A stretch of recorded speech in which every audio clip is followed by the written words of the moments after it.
ಹೋಯ್ತು ಅನ್ಕೊಳ್ಳಿ, ಆ ಕಡೆ ಮನೆಯವ್ರು ಯಾರೋ ಒಂದು ಆಗಿತ್ತಂತೆ, ಅವ್ರು ಇನ್ನೇನೋ ಆಗ್ಬಿಟ್ಟಂತೆ, ಅವ್ರು ಹೋಗ್ಬಿಟ್ರಂತೆ. ಪಕ್ಕದ ಊರಾಗ ಯಾರೋ ಆಯ್ತು ಅಂತ ನಮ್ಮ ಅತ್ತೆ ಫೋನ್ ಮಾಡಿದಾಗ ಹೇಳಿದ್ರು, ಈ ಡಾಕ್ಟರ್ ಹತ್ರ ಬರೋದೇ ಇಲ್ಲ, ನೀವು ಯಾರು ವಿಷಯ ಗೊತ್ತಿರೋದಕ್ಕೆ ಕೇಳೋದೇ ಇಲ್ಲ.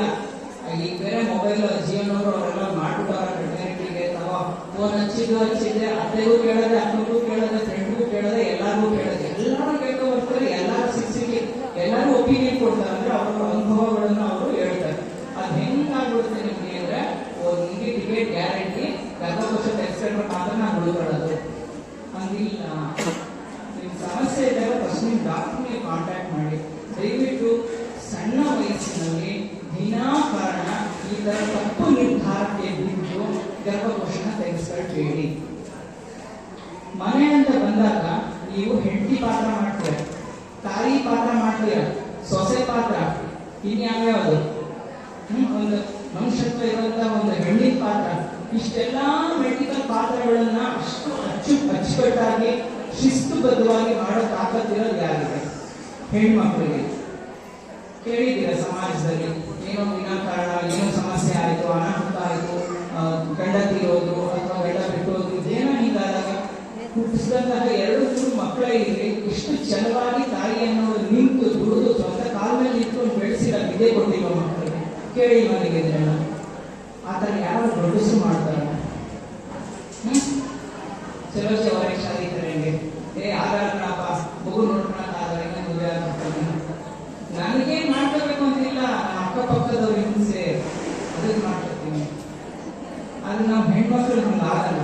ನಮ್ಗೆ ಸಮಾಜ ಅವಕಾಶ ಕೊಡಲ್ಲ ಅನ್ನೋದಕ್ಕಿಂತ ಹೆಚ್ಚಾಗಿ ನಮ್ಮಲ್ಲಿ ಅದೊಂದು ಶಕ್ತಿ ಇದೆ, ಶಿಸ್ತಿದೆ, ನಾನು ಮಾಡಬಲ್ಲೆ ಅಂತ ಛಲ ಇದೆ, ಸಾಧಿಸ್ತೀನಿ ಅಂತ ಏನಾದ್ರು ಒಂದು ಹಿಡ್ಕೊಂಡ್ರೆ ಮಾಡಿಟ್ಟಿರ್ತೀವಿ ನಾವು. ಅದು ಎಲ್ಲಿಂದ ಬರುತ್ತೆ? ನಮ್ಮ ಗರ್ಭಕೋಶದಲ್ಲಿ ಉತ್ಪತ್ತಿ ಆಗುವಂತಹ ಹಾರ್ಮೋನ್ಸ್ ಅಂತ ಏನ್ ಹೇಳ್ತೀವೋ ಅದು ನಮ್ಗೆ ಅಷ್ಟೊಂದು ಛಲ ಶಕ್ತಿ ಕೊಡುತ್ತೆ.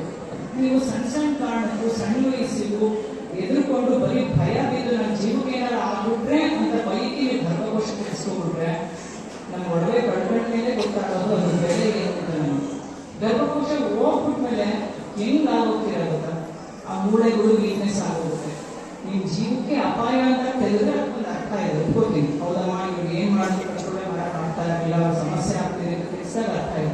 ಬಟ್ ಸಣ್ಣ ಕಾರಣಕ್ಕೆ ವಿನಾಕಾರಣಕ್ಕೆ ದಯವಿಟ್ಟು ಆಪರೇಷನ್ ಡಿಸಿಷನ್ ತಗೋಬೇಕು. ಗರ್ಭಕೋಶ ತಿಳಿಸಿದಾಗ ನಿಮಗೆ ಬೆನ್ನುಗಳು ವೀಕ್ ಆಗ್ತವೆ, ಸಂಸಾರದಲ್ಲಿ ಆಸಕ್ತಿ ಇರೋದಿಲ್ಲ, ಸಂಭೋಗದ ಮೇಲೆ ನಿಮಗೆ ಪರಿಸರದ ಆಸಕ್ತಿ ಇರೋದಿಲ್ಲ, ಎಲ್ಲಕ್ಕಿಂತ ಹೆಚ್ಚಾಗಿ ಖಿನ್ನತೆ, ಡಿಪ್ರೆಷನ್ ಅಂತ ಹೇಳ್ತೀವಿ, ಅದು ಶುರುವಾಗುತ್ತೆ. ನನ್ನ ಯಾರು ಗಮನಿಸ್ತಾ ಇಲ್ಲ, ನಾನು ಬೆಳಗ್ಗೆಯಿಂದ ಸಂಜೆವರೆಗೂ ಪ್ರತ್ಯೇಕ ಕೆಲಸ ಮಾಡ್ತಾ ಇದ್ದೀನಿ ಮನೆಯಲ್ಲಿ, ನನಗೆ ಕ್ಯಾರೆ ಅನ್ನೋರು ಯಾರು ಇಲ್ಲ ಅನ್ಸುತ್ತೆ ಅನ್ಬೇಕು. ನನಗೆ ಯಾರು ತಿರುಗಂಡು ಯಾರು ನೋಡೋದೇ ಇಲ್ಲ. ಇದೆಲ್ಲ ಖಿನ್ನತೆ ಅಥವಾ ಮನಸ್ಸಿನೊಳಗೆ ನಿಮಗೆ ನೋಡು ಬೇಜಾರು ಹಿಂಸೆ ಶುರುವಾಗ್ತದೆ.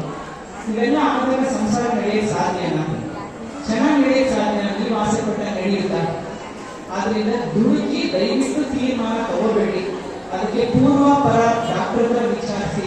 ನಿಮಗೆ ಒಬ್ಬರು ಡಾಕ್ಟರ್ ಹತ್ರ ಸಮಾಧಾನ ಇಲ್ಲ ಅಂದ್ರೆ ಅಡ್ಡಿ ಇಲ್ಲ, ಸೆಕೆಂಡ್ ಒಪಿನಿಯನ್ ತಗೋಬಹುದು, ಥರ್ಡ್ ಒಪಿನಿಯನ್ ತಗೋಬಹುದು, ತಪ್ಪಿಲ್ಲ, ಅದರಲ್ಲಿ ತಪ್ಪಿಲ್ಲ. ಆದ್ರೆ ಕಳ್ಕೊಳ್ಳೋದು ನಿಮ್ಮ ಶರೀರದ ಒಂದು ಮುಖ್ಯವಾದ ಅಂಗ, ಅದು ಚೆನ್ನಾಗಿ ಮಾಡ್ತಾ ಇರಿ. ಮಕ್ಕಳನ್ನ ಮಾಡಿ ಮುಗಿಸಿದ ತಕ್ಷಣ ಅದಕ್ಕೇನು ಕೆಲಸ ಇಲ್ಲ ಅನ್ನೋದಕ್ಕೆ ಮಾತ್ರ ಮಹಾ ತಪ್ಪು ಅಭಿಪ್ರಾಯ ನಮ್ದು. ಎಲ್ಲದಕ್ಕೂ ಇದೆಲ್ಲಾನು ನಮ್ಮ ಆರೋಗ್ಯ ದೃಷ್ಟಿಗೆ ಅಂತ ನಾವು ಹೇಳ್ಕೊಳ್ತಾ ಬಂದ್ವಿ.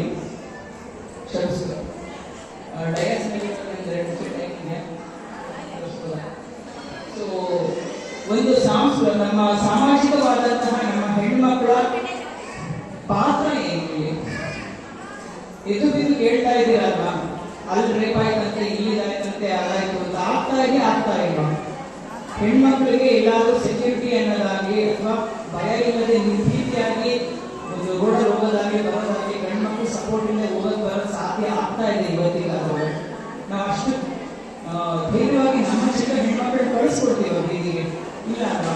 ಈಗ ರೀಸೆಂಟ್ ಆಗಿ 3 ದಿವಸದ ಮುಂಚೆಯಿಂದ ಸ್ಪೇನ್ ಅವರು ಗಂಡ ಹೆಂಡತಿ ಇಬ್ರು ಬೈಕರ್ಸ್, ಅದೇ ರಾಯಲ್ ಎನ್ಫೀಲ್ಡ್ ಓಡಿಸ್ತಾರಲ್ಲ ಆ ಥರ ಬೈಕರ್ಸು ಕಳೆದ 5 ರಿಂದ 6 ವರ್ಷದಿಂದ ಅವರು ಅವ್ರ ದೇಶ ಬಿಟ್ಟು 62 ದೇಶ ಸುತ್ತಿ, ಇದು ನಮ್ಮ ಇಂಡಿಯಾಗೆ ಬಂದಿರೋದು 63ನೇ ದೇಶ. ಜಾರ್ಖಂಡ್ ಅಲ್ಲಿ ಅವ್ರ ಮೇಲೆ 7 ಜನ ಸೇರಿ ಅತ್ಯಾಚಾರ ಮಾಡಿ ಗಂಡು ತಲೆಲ್ಲ ಮುಟ್ಟು ಹೊಡೆದಾಕಿ ಅವ್ರನ್ನ ಇದು ಮಾಡಿ ಆ ಹೆಣ್ಣು ಅತ್ಯಾಚಾರ ಮಾಡಿದ್ರು. ಯಾವ ದೇಶದ ಪ್ರಜೆ ಆಕೆ? ಸ್ಪೇನ್ ದೇಶ. ಏನ್ ಮರ್ಯಾದೆ ಉಳಿತು? ಭಾರತ ದೇಶ ದೇಶದ ಏನ್ ಮರ್ಯಾದೆ ಉಳಿತು, ನಮ್ದೆಲ್ಲ ಏನ್ ಮರ್ಯಾದೆ ಉಳಿತು? ಇದು ಯಾಕಾಗುತ್ತೆ? ಜನ ವಾದ ಮಾಡ್ತಾರೆ, ಏನು ಅವ್ರಿಗೆ ಪ್ರಚೋದನಕಾರಿಯಾಗಿ ಸಣ್ಣ ಸಣ್ಣ ಬಟ್ಟೆ ಹಾಕೊಳ್ತಾರೆ, ಬಿಟ್ಟುಕೊಂಡು ಓಡಾಡ್ತಾರೆ, ಅವ್ರಿಗೆ ಆಸೆ ಊಟ ಮಾಡ್ತಾರೆ, ಹಾಳು ಹೋದು. ಆದ್ರೆ 6 ವರ್ಷದ ಮಗು ಮೇಲೆ ಅತ್ಯಾಚಾರ ಮಾಡಿದ ಕೇಳಿದೀರ? ಆ ಮಗು ಏನನ್ನು ತೋರ್ಸಕ್ ಹೋಗಿತ್ತು? ಯಾರ ಮುಂದೆ ಬಿಟ್ಟಕ್ ಹೋಗಿತ್ತು? 60 ವರ್ಷದ ಮುದುಕಿ ಸಮೇತ, ಅಜ್ಜಿ ಸಮೇತ ಬಿಟ್ಟಿಲ್ಲ ಈ ಸಮಾಜ. ಆ ಅಜ್ಜಿ ಏನ್ ಮೈ ತೋರ್ಸಕ್ ಹೋಗಿತ್ತು ಹೇಳಿ? ಈ ಎಡವಟ್ಟಾಗ್ತಾ ಇರೋದು ನಮ್ಮ ಗಂಡು ಮಕ್ಕಳಿಗೆ ನಾವು ಕೊಡ್ತಾ ಇರೋ ಸಂಸ್ಕಾರ ಯಾವುದೇ ಕಾರಣಕ್ಕೂ ತೂಕವಾಗಿಲ್ಲ, ಸಂಸ್ಕಾರ ಸರಿ ಇಲ್ಲ. ಇಲ್ಲಿ ಎಡವಿರೋದು ಯಾರು? ಶಿವಾಜಿ ಅಂತ ದೊಡ್ಡ ಯೋಧ ಆಗ್ಬೇಕಾದ್ರೆ ಅದಕ್ಕೆ ಮೂಲ ಕಾರಣ ಯಾರಾಗಿದ್ರು? ಅವರ ತಾಯಿ. ಯಾವುದೇ ಒಂದು ವೀರನ್ ತಗೊಳ್ಳಿ, ಯಾರೇ ಒಂದು ತಗೊಳ್ಳಿ, ಅವ್ರ ತಾಯಿ ಅವರಿಗೆ ಏನನ್ನ ಸಂಸ್ಕಾರ ಕಲಿಸಿಕೊಟ್ರು ಅನ್ನೋದ್ರ ಮೇಲೆ ಅವ್ರ ಮುಂದಿನ ಭವಿಷ್ಯ ನಿರ್ಧಾರ ಆಗುತ್ತೆ. ನಾವು ಏನ್ ಮಾಡಿದೀವಿ ಈ ಪೀಳಿಗೆನಲ್ಲಿ, ನಾವು ಕೂಡ ನಾನು ಸೇರಿಸ್ಕೊಂಡು ನಾನು ಹೇಳ್ತಾರೆ, ನಮ್ಮ ಹಿಂದಿನ ಪೀಳಿಗೆ ನಮ್ಮ ತಾಯಿಯವರು ಕೂಡ ಒಂದು ಸ್ವಲ್ಪ ನಾನು ಇತ್ತು, ನಾವು ನಮ್ಮ ಜವಾಬ್ದಾರಿಗಳನ್ನ ಕೈ ಚೆಲ್ಲಿ ಕೂತಿದ್ದೀವಿ. ಎಷ್ಟೋ ಸರಿ ನಾನು ನೋಡ್ತೀನಿ, ನಮ್ಮ ಕ್ಲಿನಿಕಲ್ಲಿ ಮುಂದ್ಗಡೆ 3 ಚೇರ್ ಇರುತ್ತಾ, ಆ ಪುಟಕ್ಕಂತ ಒಂದು 3 ವರ್ಷದ ಗಂಡು ಓಡ್ ಬಂದು ಹತ್ತು ಕೂತ್ಕೊಂಡ್ಬಿಡುತ್ತೆ ಚೇರಲ್ಲಿ. ಅಪ್ಪಂಗೂ ಜಾಗ ಬಿಡಲ್ಲ, ತಾತ ಬಂದಿರ್ತಾರೆ, ಪಾಪ ವಯಸ್ಸಾಗಿರುತ್ತೆ, ಹೊಟ್ಟೆ ಹೊತ್ಕೊಂಡು ಬಸಿ, ತಾಯಿ ಇರ್ತಾರೆ, ಅವ್ರಿಗೂ ಜಾಗ ಬಿಡಲ್ಲ, ಕೂತ್ಕೊಂಡ್ಬಿಡುತ್ತೆ. ಇದೆರಡು ನನ್ನ ಕೂತ್ಕೊಳ್ಳಿ ನಿಮ್ಮ ಮಮ್ಮಿ ಅಂದ್ರೆ ಮನೇಲಿ ಏನ್ ಹೇಳ್ತಾರೆ ಗೊತ್ತಾ? ಇಲ್ಲಪ್ಪ ಡಾಕ್ಟ್ರೇ, ಅವನಿಗೆ ಅವನು ಸೀಟ್ ಬೇಕು, ಅವನು ಫುಲ್ ಸರಿನಾ? ಇದು ದೊಡ್ಡವರಿಗೆ ಸಂಸ್ಕಾರ ಕಲಿಸಿದ್ವಿ, ಮರ್ಯಾದೆ ಕೊಡೋತಾರೆ ನಾವು. ಹಂಗೆ ಅದು ತಪ್ಪು ಅಂತ ನಾವು ಸಣ್ಣದಲ್ಲೇ ತಿದ್ದಿದೆ, ಅದೇ ಸರಿ ಅಂತ ಅದನ್ನ ನಾವು ದೊಡ್ಡದಾಗಿ ಹೇಳ್ಕೊತೀವಿ, ಖುಷಿಯಿಂದ ಹೇಳ್ಕೊತೀವಿ. ಮೊನ್ನೆ ಯಾರೋ ಮಹಾತ್ಮರು ಹೇಳ್ತಾ ಇದ್ರು, ಇದು ನಿಮ್ಮ ತವ್ರ ಮನೆ ಓಡಿಸ್ಬಿಡ್ತೀನಿ ಅಂತ ನನ್ನ ತವ್ರ ಮಗ. ಅವ್ರ ಮುಂದೆ ಅವ್ನಿಗೆ ಎಷ್ಟು ಚುಟ್ಟಿನ ಗೊತ್ತಾ ಮೇಡಮ್, ನಿಮ್ ತವ್ರ ಮನೆಗೆ ಓಡಿಸ್ಬಿಡ್ತೀನಿ ಅಂತ ಅವನಿಗೆ. ಸರಿನಾ? ತೆಗೆದು ಬಾರಿಸಿ ಬಿಡ್ತಾನಂತ ಅಮ್ಮ, ಏನಾದ್ರು ಕೇಳಿದ್ರೆ ಟಕ್ಕಂತ ಇದೆ. ಈ ನಿಮ್ಮ ಮಕ್ಕಳ ವಿರುದ್ಧ ನಾನು ನಿಮ್ಗೆ ಯಾರನ್ನೂ ಎತ್ಕೊಳ್ತಾ ಇಲ್ಲ. ನಾವು ಏನ್ ರೆಡಿ ಮಾಡ್ತೀವಿ, ಇವರೇ ಮಾಡಿ ಪ್ರಜೆಗಳು ತಾನೆ, ಎಲ್ಲ ಸಕಾರ ಮಾಡಕ್ಕಾಗುತ್ತಾ? ಮಾತೆತ್ತು ಎಡವಟ್ಟಾದ ಸಕಾರದ ಮೇಲೆ ಮುಂದಕ್ಕೆ ಹೋಗ್ತೀವಿ. ನಮ್ಮ ಧರ್ಮ ಏನು? ತಾಯಿ ಧರ್ಮ, ಮೂಲ ಧರ್ಮನ ನಾವು ದಯವಿಟ್ಟು ಮರೀಬಾರ್ದು. ಒಂದು ಶಿಸ್ತು, ಡಿಸಿಪ್ಲಿನ್ ಅನ್ನೋದು ಮನೆಯಲ್ಲಿ ಫಸ್ಟ್ ನಾವು ಪಾಲಿಸ್ಬೇಕು. ಆ ಕಿತ್ತೋದ್ ಸೀರಿಯಲ್ ಕೊಡೋದು ಏನ್ರಿ? ಆ ಸೀರಿಯಲ್ ಇರಂಗೆ ಈ ಸೀರಿಯಲ್ ಇರುತ್ತೆ, ಇದರಲ್ಲಿ ಜೀವನದಲ್ಲಿ ಆಗಿದೆಯಾ? ಇದಿಷ್ಟೆಲ್ಲ ಸೇರ್ಕೊಂಡಿದ್ದೀವಿ ಹೇಳಿ. ನೈಜವಾದ ಪರಿಸ್ಥಿತಿನ ನಿಮ್ಮ ಸೀರಿಯಲ್ಗಳು ನಿಮಗೆ ತೋರಿಸ್ತಾ ಇದ್ದಾವ? ಎಷ್ಟೊತ್ತಿಗೆ ಊಟ ಮಾಡ್ತೀರಾ ಅಂದ್ರೆ 9 ಗಂಟೆ 10 ಗಂಟೆ ಮಾಡ್ತಾರೆ ಅಂತ ಏನಕ್ಕೆ ಸೀರಿಯಲ್ಗಳು ಮುಗಿಯಕತ್ತ ಮುದ್ದೆ ಕೂರ್ಸಲ್ಲ ಊಟ ಮಾಡಿ.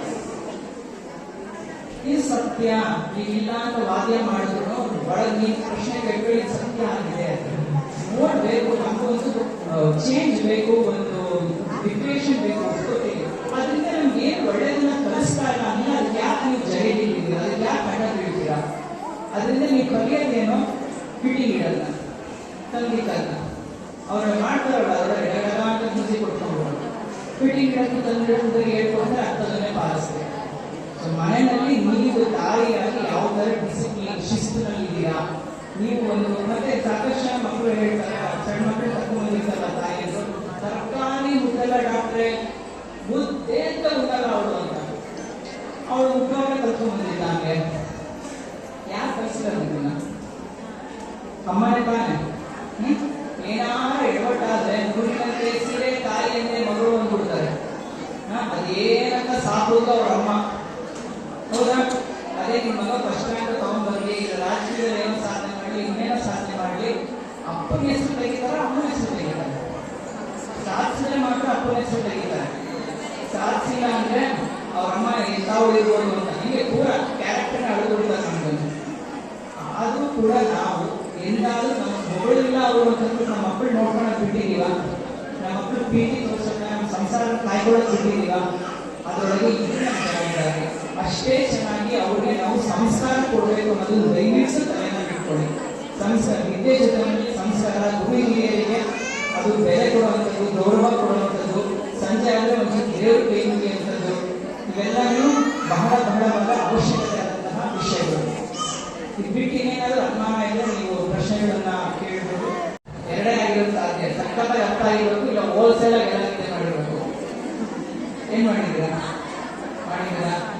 ಇಷ್ಟೊತ್ತು ನನಗೆ ಕೇಳಿದ್ರು, ನಾನು ಒಂದು ಹೆಣ್ಣಾಗಿ ನಾನು ನೀನೇ